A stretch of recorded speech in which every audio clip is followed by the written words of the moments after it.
Hello, beautiful soul. I'm Aurora, and welcome to Twin Flame Journey, a space where we explore the deeper meaning behind soul connections, divine timing, and the path that leads two hearts back to union. If you've been feeling the signs, you're in the right place. I used to think a breakdown meant someone was falling apart.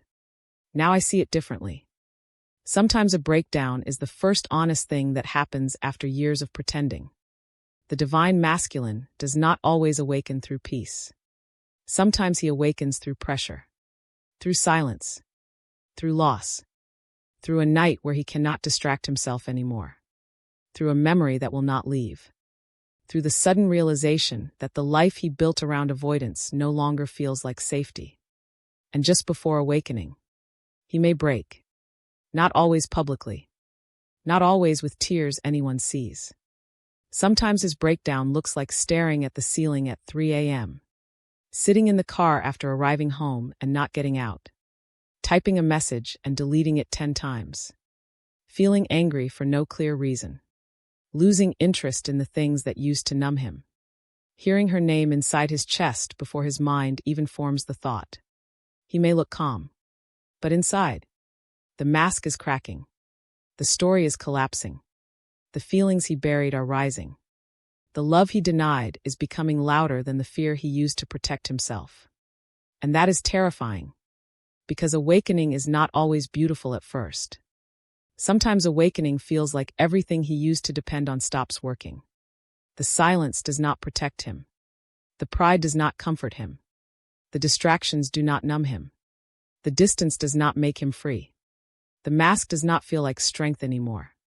So what does he feel right before he awakens? He feels the emotional cost of avoiding his own heart. He feels the grief under the control, the regret under the silence, the longing under the distance, the tenderness under the fear, the truth under the story he told himself for too long. And the breakdown. It is not the end. It is the moment the false self can no longer carry the weight of what the soul knows. That is where this journey begins. Chapter 1. The breakdown begins when his usual numbness stops working. I have seen men look perfectly normal on the outside while privately losing the ability to numb themselves. That is one of the most misunderstood stages of masculine awakening. People expect collapse to look dramatic. A confession, a breakdown, a sudden message, a visible emotional crisis. But often it starts much quieter. He is sitting alone at night, scrolling without reading. The room is dark except for the phone light. His thumb moves, but his mind is somewhere else. He opens an app, closes it, opens another, then realizes none of it is touching the thing inside him. That is usually where the breakdown begins. Not when he cries. When the distraction stops distracting. For a long time, numbness may have been his private survival method. He learned how to stay busy, how to stay logical, how to keep emotions in a sealed room, how to move through life without letting one feeling take up too much space. He could work more, train harder, stay out later, sleep with the television on, answer only what was necessary, laugh at the right moments, act like the silence was peace. And maybe it worked for years. Until the connection, until the woman who touched the places numbness could not reach. He may have tried to treat her like every other emotional experience he had survived. Distance, silence, time, control. Eventually, the feeling would fade. But this time, something does not fade. It waits. Under the routine, under the noise, under the performance. And then one day, the old methods stop working. The gym does not clear his head. Work does not fully absorb him. Other conversations feel thinner. A night out feels strangely hollow. Someone laughs beside him, and he smiles, but he is not there. He is somewhere else. With a memory. With a question. With the ache he thought distance would remove. This is the first crack. He realizes numbness is not peace. It is postponement. That realization is brutal. Because numbness once made him feel powerful. He could keep going. He could stay composed. He could avoid emotional chaos. He could tell himself he was not like people who fell apart over love. But when numbness stops working, he is forced to feel what has been waiting underneath. And what is underneath may not be one clean emotion. It may be a mess. Longing mixed with resentment. Regret mixed with pride. Tenderness mixed with fear. Love mixed with the old instinct to run from love. He may not know what to call it. So he calls it stress. Or tiredness. Or being off. Or needing space. But privately, he knows something is different. He cannot return to emotional sleep as easily as before. The woman he tried to distance himself from has become less like a person he can forget and more like a doorway inside him that will not close.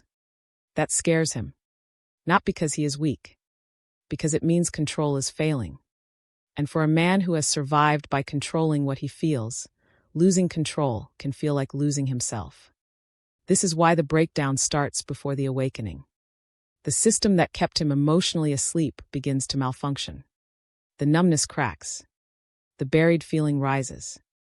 And the part of him that always said, "I am fine," begins to sound less convincing. At first, he may fight it. He may double down on distractions. He may act colder.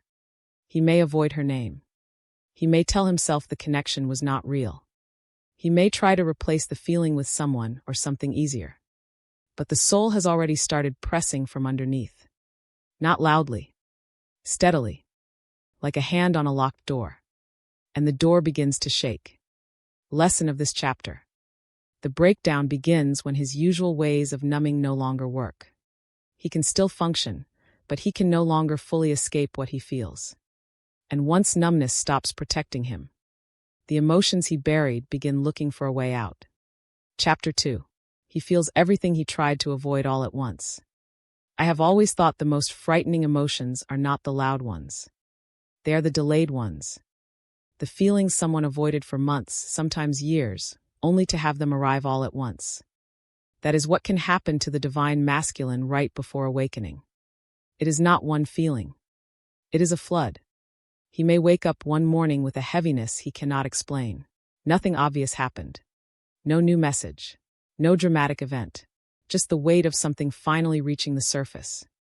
And suddenly, everything he avoided has gathered. The sadness. The love. The guilt. The longing.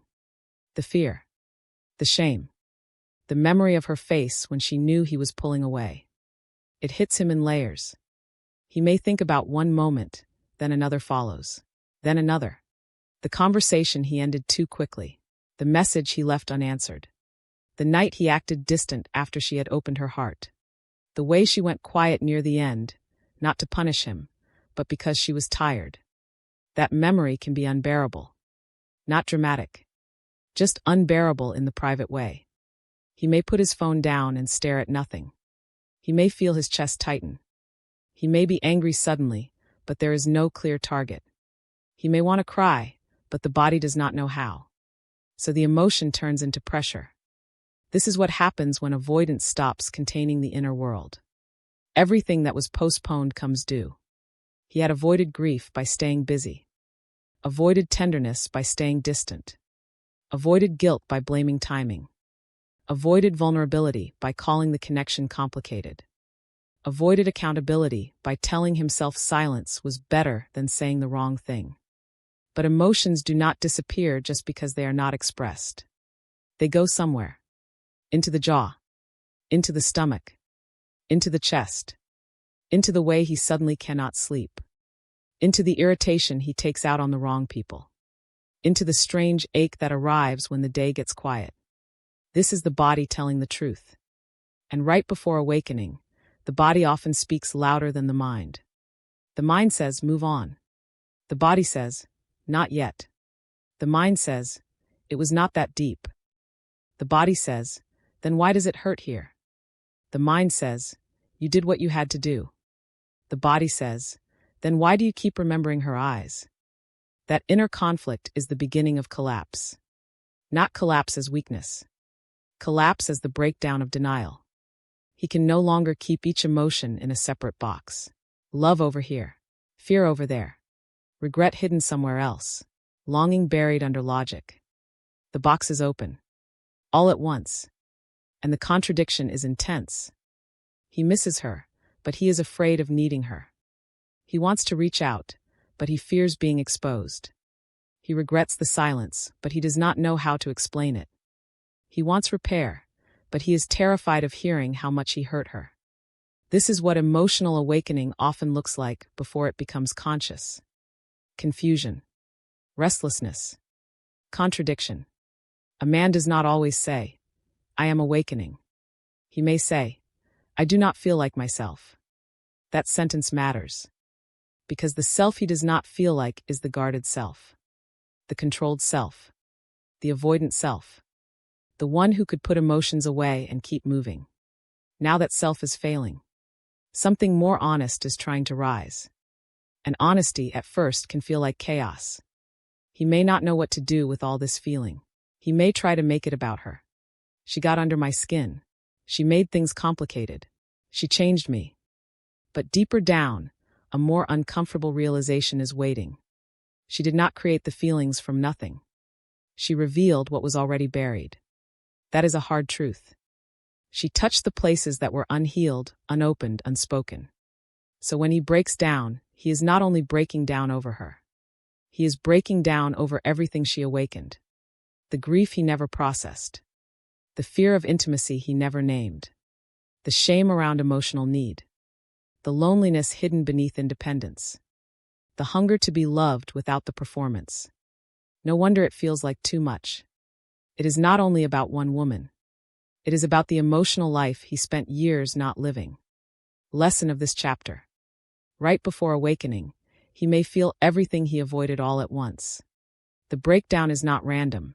It is the emotional backlog of love, fear, regret, grief, and longing finally rising. And once those feelings surface, the story he told himself begins to fall apart. Chapter 3. The story he used to survive starts collapsing. I used to believe people lied to others first. Now I think we usually lie to ourselves first. Quietly. Carefully. In ways that help us survive the version of events we are not ready to face. The divine masculine may have had a story that made distance feel reasonable. She wanted too much. The timing was wrong. I needed peace. It was not that serious. I did not know what to say. She was too emotional. I was just being realistic. Some of those lines may contain pieces of truth. Connections are messy. People do overwhelm each other. Timing does matter. But sometimes a partial truth becomes a hiding place. A place where he can avoid the full truth. And right before awakening, that old story starts losing power. He repeats it in his mind, but it does not soothe him like before. She was too much. Then he remembers how softly she asked for honesty. It was not that serious. Then he feels the ache in his chest when her memory appears. I needed peace. Then he realizes peace has not arrived. I did not know what to say. Then something inside him whispers, "You could have said that." This is where the internal collapse deepens. Not because he suddenly has all the answers. Because the old answers stop working. The story that once protected him now feels thin. Almost embarrassing. He may not admit that to anyone. But privately, he feels the difference. The old narrative cannot hold the emotional weight anymore. This is painful because that story was not just an excuse. It was structure. It helped him maintain a sense of control. It helped him avoid guilt. It helped him stay in the identity of the man who made the rational choice. But awakening requires the collapse of false structure. And collapse feels dangerous. He may feel like he is losing control of the past. The way he interpreted things. The way he justified himself. The way he framed her. The way he framed himself. Suddenly, he starts seeing moments differently. Her tears were not manipulation. They were overflow. Her questions were not control. They were a search for safety. Her intensity was not necessarily instability. It may have been emotional honesty meeting his emotional absence.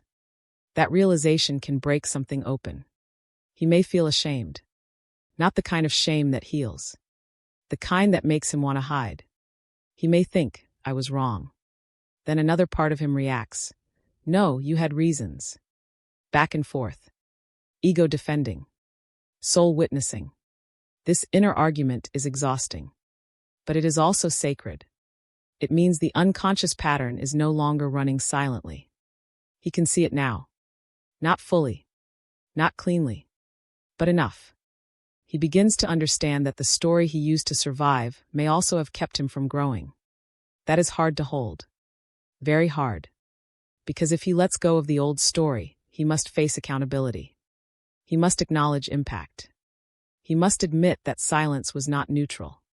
He must admit that fear shaped his choices more than he wanted to believe. He must admit that he may have pushed away something real because he could not yet receive it. This is where some men retreat again. The collapse of the old story is too threatening. So they rebuild it. Stronger. Colder. They say, no, I was right. They bury the ache under pride. But awakening begins when he cannot rebuild the story the same way. He may still try. Yet now there is a crack. A knowing.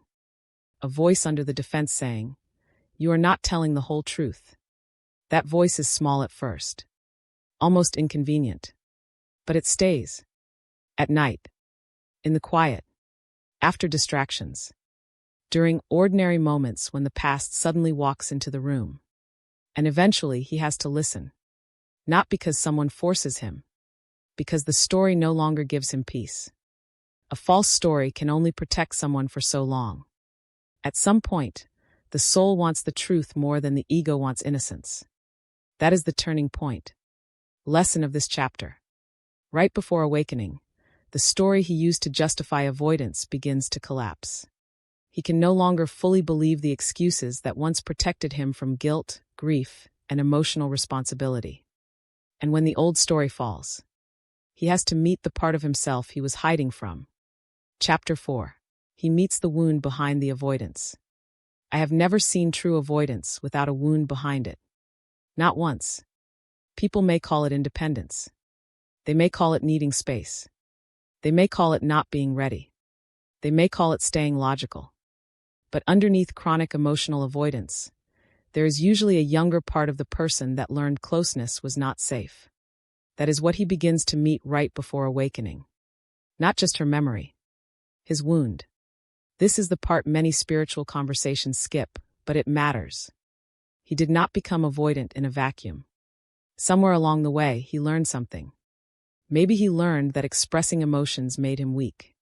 Maybe he learned that needing someone led to disappointment. Maybe he learned that love came with control, criticism, abandonment, or pressure. Maybe he learned to stay useful, strong, quiet, and unreadable. Maybe no one ever asked him, "What do you feel?" in a way that felt safe. So he adapted. He became composed, self-contained, difficult to reach. He learned how to leave internally before anyone could leave him externally. Then she came close, and her closeness did something dangerous. It touched the wound, not on purpose, not maliciously, but intimacy always touches what is unhealed. Her softness may have felt like comfort, but also like risk.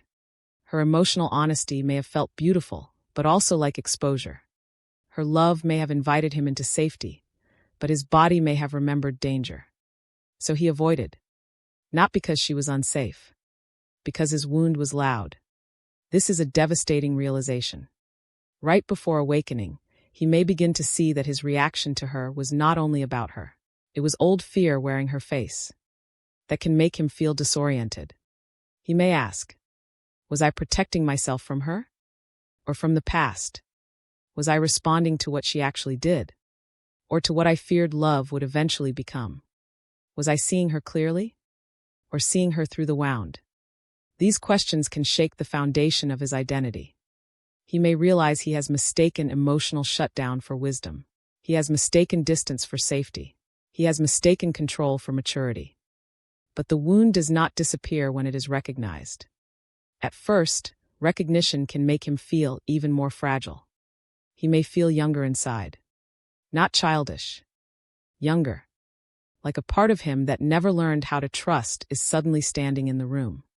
And this part may be scared. Scared of needing. Scared of being rejected. Scared of failing someone. Scared of being seen and then abandoned. Scared that if he opens, he will lose himself. This is why masculine awakening can look like collapse. He is not only processing a relationship, he is meeting old pain with new awareness. And that is a lot. A lot for anyone. He may feel grief for himself. That sounds strange, but it happens. He may grieve the years he spent emotionally guarded, the relationships he kept shallow, the love he pushed away, the vulnerability he dismissed before it could change him. He may see the pattern across his life. Not just with her. With others. With family. With past partners. With himself. And this pattern may suddenly feel less like personality and more like protection. That awareness is the beginning of compassion. Not excuses. Compassion. There is a difference. Excuses say, I was wounded, so it was okay to hurt people. Compassion says, I was wounded and now I understand why I must heal. This distinction is everything. A true awakening does not use the wound to escape accountability. It uses the wound to understand responsibility more deeply. He begins to see. I cannot keep making my fear someone else's pain. That sentence is heavy. It is also mature. The wound behind avoidance is not his fault. But healing it becomes his responsibility. And right before awakening, he feels the weight of that. Maybe for the first time. Lesson of this chapter. Right before awakening, he begins to meet the wound behind his avoidance. He realizes he may have been reacting not only to her, but to old fear, old protection, and old pain.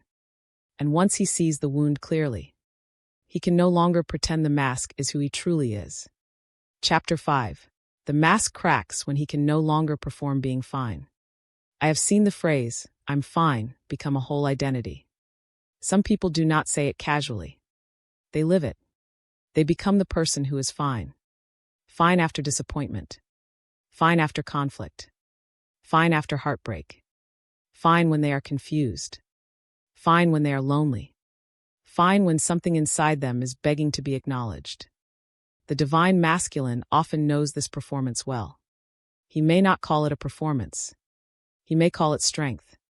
But right before awakening, performing being fine becomes exhausting. The mask starts cracking. Not in front of everyone. Usually not. The mask cracks in the quiet places. In the car. In the bathroom mirror. In the pause before answering a text. In the moment he sees something that reminds him of her, and his face changes before he can control it. He catches himself. That is part of the collapse. He sees the gap between what he shows and what he feels. Outwardly, he may look normal.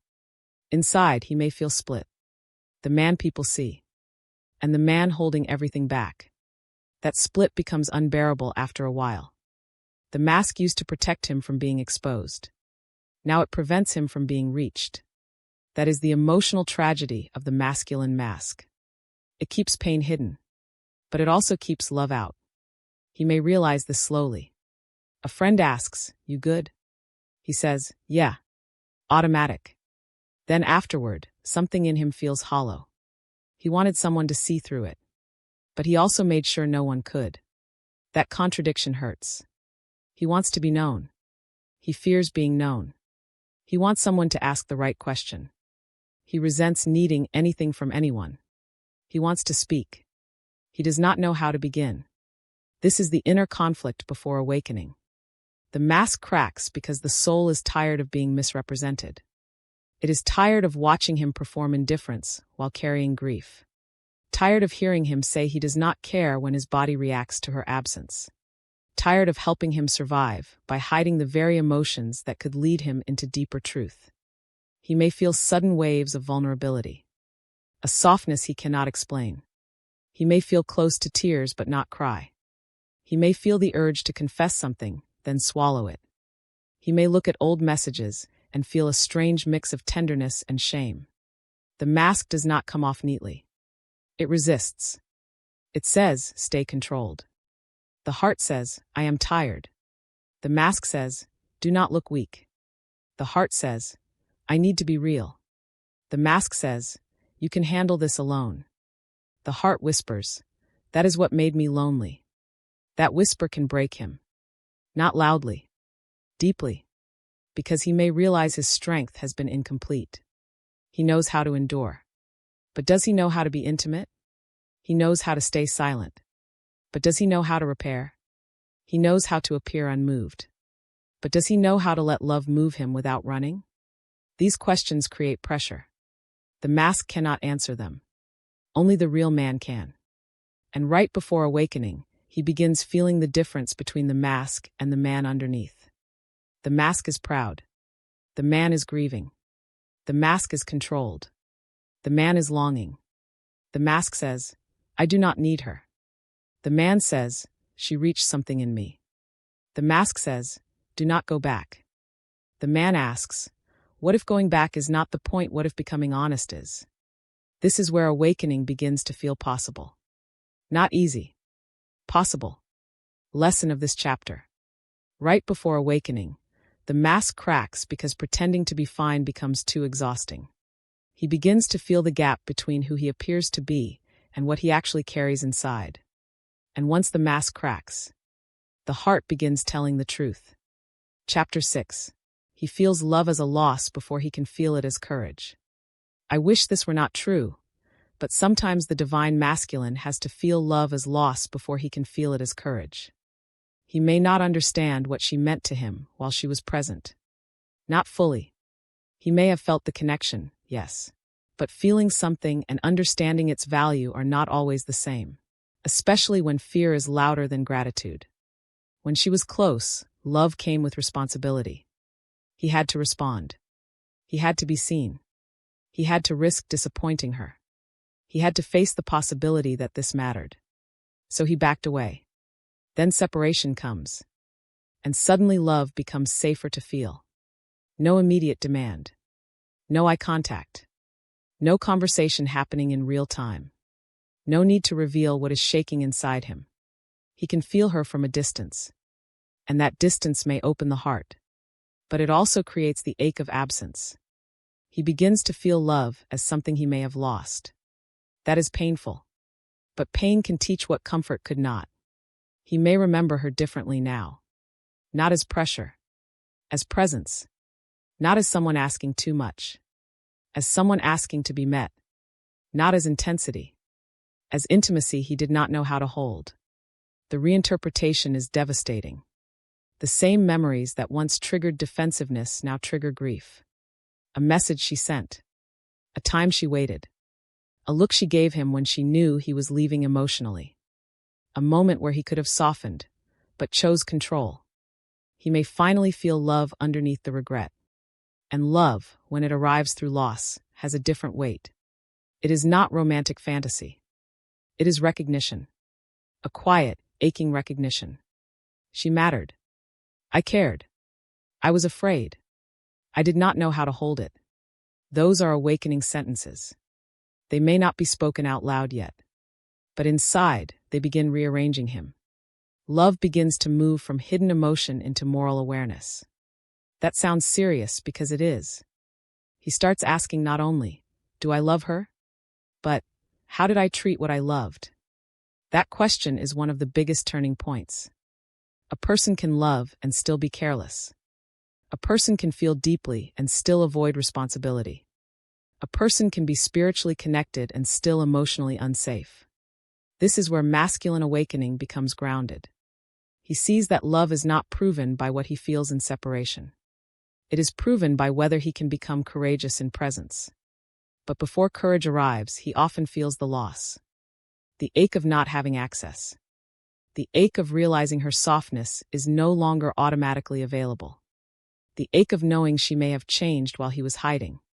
The ache of understanding that love postponed can become love missed. This ache can break something open. He may want to reach out. Then fear comes. What if she has moved on? What if she is calm now? What if she no longer believes him? What if he is too late? What if he says the wrong thing? What if she asks what changed, and he has to be honest? Love calls him forward. Fear pulls him back. This is the threshold. Before awakening, he stands between loss and courage. He can either let loss turn him into a better man, or let fear turn loss into another silence. That choice matters. Because feeling love is only the beginning. Letting love make him honest is the awakening. Lesson of this chapter.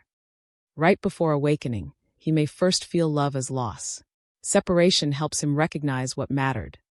But the deeper test is whether that recognition becomes courage, honesty, and responsibility. And once love starts asking him to become brave, he has to face the regret he can no longer escape. Chapter 7. Regret becomes a mirror he cannot put down. I have seen regret change people. Not the loud kind. The quiet kind. The kind that follows someone into ordinary moments. While washing a cup. While sitting at a red light. While hearing a phrase she used to say. While opening the phone and realizing there is nothing left to check. This kind of regret is not always dramatic. It is persistent. It becomes a mirror he cannot put down. And right before awakening, the divine masculine begins seeing himself in that mirror. Not the version he presented. The version who avoided. The version who stayed silent too long. The version who let her over-explain. The version who received her warmth, but did not protect it.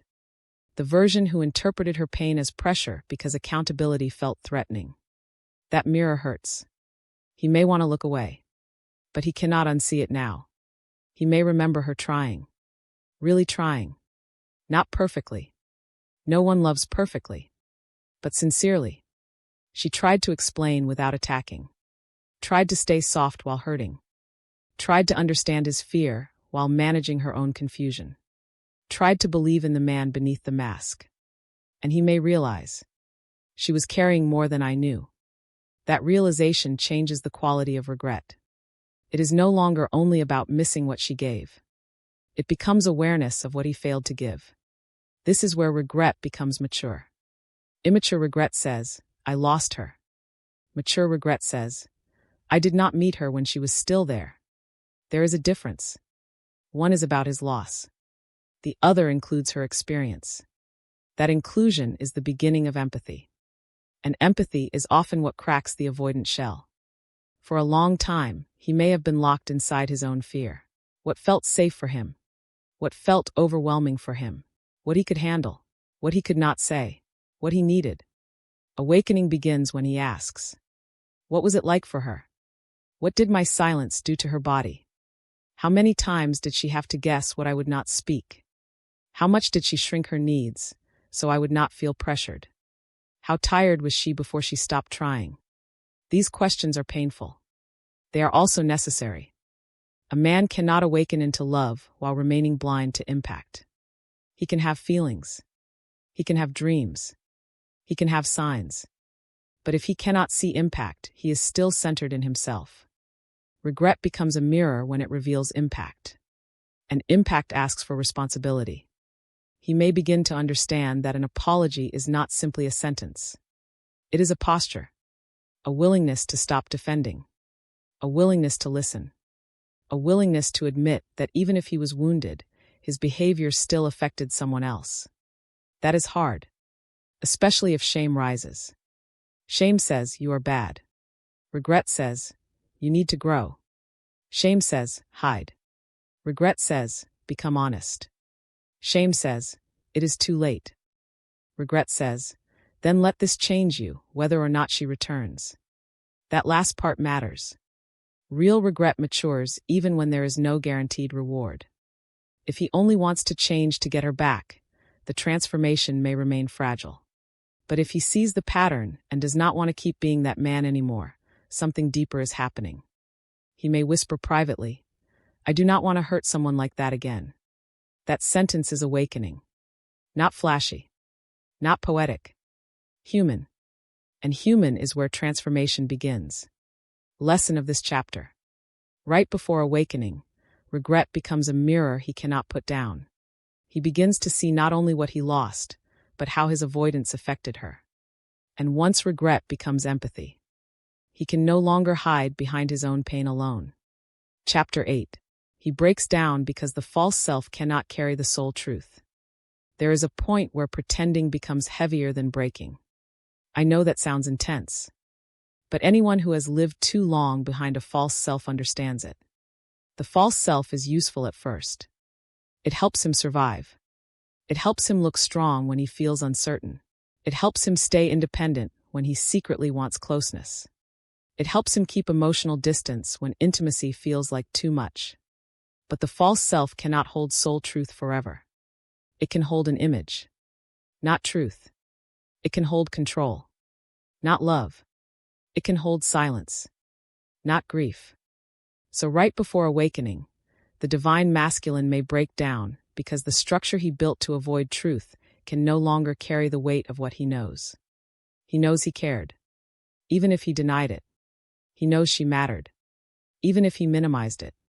He knows he avoided, even if he had reasons. He knows the old way of being is costing him something sacred. And the false self starts collapsing under that knowing. This collapse may feel like losing identity. Who am I if I am not the strong one? Who am I if I admit I was scared? Who am I if I need love? Who am I if the woman I pushed away saw something real in me before I could see it myself? These are identity-level questions, not surface emotions.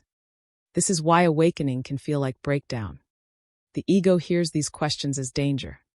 The soul hears them as invitation. The ego says, stay who you were. The soul says, you were never fully that. This is where he may feel disoriented. The life he used to fit into may feel too small. The conversations he used to enjoy may feel shallow. The distractions he relied on may feel mechanical. The version of masculinity he performed may feel empty. He may not know what is happening. He might think he is depressed, burned out, restless, confused. And maybe those words describe parts of it. But spiritually and psychologically, something deeper may be unfolding. The false self is losing authority. The real self is trying to emerge. And emergence is not gentle when something has been buried for a long time. It pushes. It disrupts. It makes the old normal feel unbearable. He may suddenly crave honesty, but fear it. He may want emotional depth, but not know how to sustain it. He may feel disgust toward his own patterns, then compassion, then shame, then longing, then nothing, then everything. This is not a clean process. Awakening rarely is. It is not always candles and clarity. Sometimes it is sitting on the floor beside the bed because standing feels like too much. Sometimes it is finally crying after telling yourself for years that you do not cry. Sometimes it is calling no one because you do not know how to explain that the thing breaking is not your life, but your mask. That is raw, but it is real. The breakdown is the false self losing its grip. And the soul truth underneath may be simple. I want to be real. That is all. Not perfect. Not fully healed. Real. A man can spend years trying to be impressive, capable, desirable, strong, untouchable. Then one connection shows him that what he really wants is to be real with someone. To be seen. To be held emotionally without performing. To say, I am scared, and not disappear afterward. This longing can break him. Because it means the old identity cannot continue unchanged. He must either return to numbness or begin becoming honest. Lesson of this chapter. He breaks down because the false self can no longer carry the soul truth, the mask, the control, and the emotional distance collapse under the weight of what he finally knows inside. And when the false self cracks open, the real masculine must choose whether to rise. Chapter 9. Awakening begins when he stops asking how to escape the feeling. I have noticed a quiet shift that happens in people right before they change. They stop asking, how do I stop feeling this? And start asking, what is this feeling trying to show me? That is awakening. Small, private, unseen, but enormous. For the divine masculine, this shift may come after weeks or months of resisting. He tried to avoid, tried to numb, tried to explain it away, tried to make the connection smaller, tried to convince himself that distance was enough. Then one day he gets tired. Not tired of her. Tired of running inside himself. The feeling has not gone away. So he stops fighting it for a moment. Just a moment. He lets himself feel the ache without immediately turning it into action or denial. And something changes. He may realize the feeling is not here to destroy him. It is here to reveal him. This is a major threshold. Before awakening, emotions feel like threats. Love feels like pressure. Longing feels like weakness. Regret feels like shame. Vulnerability feels like danger. But as he begins to awaken, he starts seeing emotion as information. The longing says, something mattered. The grief says, something unfinished needs honesty. The regret says, there is a lesson you cannot avoid. The love says, you are more capable of depth than you believed. This does not make the feeling easy. It makes it meaningful. He may still be scared. Of course he is. Awakening does not erase fear. It changes the relationship to fear. Instead of letting fear make every choice, he begins questioning it. Is this fear protecting me?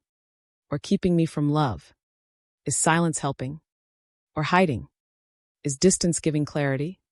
Or avoiding responsibility? Am I being wise? Or am I repeating a wound? These questions are signs of awakening. He is no longer fully possessed by the pattern. He is observing it. That is powerful. Observation creates space. And in that space, a new choice becomes possible. Maybe he still does not reach out immediately. Maybe he still needs time. Maybe he still struggles. But something inside him is no longer asleep. He begins to understand that his feelings are not enemies. They are messengers. This is where he may begin to soften toward himself too. Not excuse himself.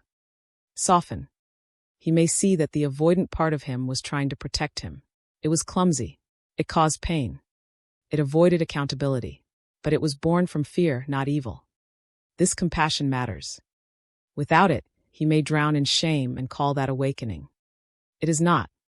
Awakening is honest, but it is not self-hatred. He can say, I avoided because I was afraid. And also, I am responsible for healing that fear. Both can be true. This is emotional maturity. The ability to hold wound and responsibility at the same time. That is when he begins becoming someone different.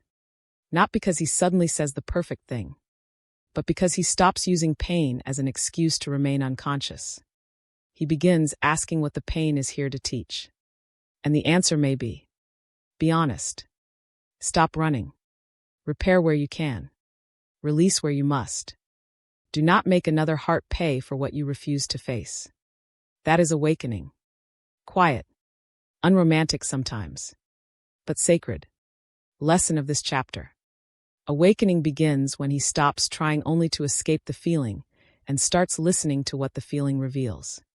Emotion becomes information, and fear no longer gets to make every choice. And once he begins listening, truth becomes the only path forward. Chapter 10. The breakdown becomes awakening only if he chooses truth. I want to end with something honest. Not every breakdown becomes awakening. Some people break down and rebuild the same walls. They feel the pain, then numb it again. They miss the person, then protect their pride. They see the truth for a moment, then run back to the old story because it feels safer. So the breakdown matters. But the choice after the breakdown matters more. This is the final truth. He breaks down right before he awakens because the false self can no longer protect him from what the soul knows. The numbness stops working. The silence starts speaking. The mask cracks. The grief rises. The regret becomes a mirror. The love becomes undeniable. But awakening is not automatic. Awakening begins when he chooses truth over escape. That may look simple from the outside. A message. An apology. A conversation. A willingness to listen. A decision to stop disappearing. But inside, it is enormous. It means choosing vulnerability over control. Choosing responsibility over pride. Choosing presence over silence. Choosing honesty over the old survival pattern. He may not do it perfectly. A truly awakening man is not flawless. He may stumble. Pause. Get scared. Need time. Say things imperfectly. Feel the old instinct to withdraw. But the difference is that he no longer worships the instinct. He questions it. He owns it. He tries to choose differently. That is what transformation looks like in real life. Less glamorous than people imagine. more human, more awkward, more courageous. He may say, I do not know how to say this well, but I want to try. That sentence can carry more awakening than a beautiful speech with no follow-through. He may say, I know I went silent. I understand that hurt you. That sentence matters. He may say, I was scared, but I do not want fear to keep making my choices. That is the masculine soul beginning to stand up inside the body. Not as dominance, as truth. If he reaches that place, the breakdown has served its purpose. It has humbled him, softened him, shown him the cost of avoidance, revealed the wound, opened the possibility of a more honest masculinity. But for the divine feminine listening, you must hear this too. His breakdown is not your assignment. His awakening is not your responsibility. You may feel him. You may sense his pain. You may know something is shifting. You may have compassion so deep it hurts. Still, do not abandon yourself to rescue him from the exact truth that may be waking him up. Let him feel. Let him learn. Let him choose. You can love him and still require presence. You can understand his wound and still protect your peace. You can honor the connection and still refuse to live on potential. You can feel his breakdown without making it your home. That is your awakening. Because sometimes the feminine sees the masculine breaking and wants to rush back in with softness. She wants to soothe, explain, hold, reassure, make the pain meaningful, make the connection safe again. But if she becomes the cushion too soon, he may never learn how to stand in truth. So stay soft, but stay with yourself. If he comes forward, let him come with responsibility. If he apologizes, let the apology become behavior. If he says he has changed, let time reveal the roots. If he loves, let love become presence. And if he does not come forward, or if he returns with the same avoidance wearing emotional language, keep choosing your peace. Not because you are cold, because you are awake too. This entire journey is not only about him breaking down. It is about what the breakdown reveals. Avoidance cannot love fully. The mask cannot create intimacy. Silence cannot repair what honesty must hold. Feeling deeply in private is not the same as loving responsibly in presence. So let the final message be simple. He breaks down right before he awakens because the part of him that survived through avoidance can no longer carry the weight of love, grief, regret, and truth. But awakening begins only when he stops running from what the breakdown revealed. And for you, do not settle for being the woman he breaks down over. Be the woman he learns to meet with truth. If this message touched something in you, write in the comments. Truth is the turning point. Like this video if it gave you clarity. Subscribe for more spiritual psychology, divine masculine, divine feminine, soul connection, separation, and emotional awakening insights. And share this with someone who needs to remember. A breakdown is not the awakening. The choice to live differently after it is. Lesson of this chapter. The breakdown becomes awakening only if he chooses truth. Feeling pain, regret, or longing is not enough. Real awakening is shown through honesty, accountability, presence, and changed behavior. Thank you for spending this moment with me. If this message resonated with your soul, remember to subscribe and continue this journey with us here on Twin Flame Journey. And always remember, what is meant for your soul will always find its way back to you. Until next time, beautiful soul, trust the journey.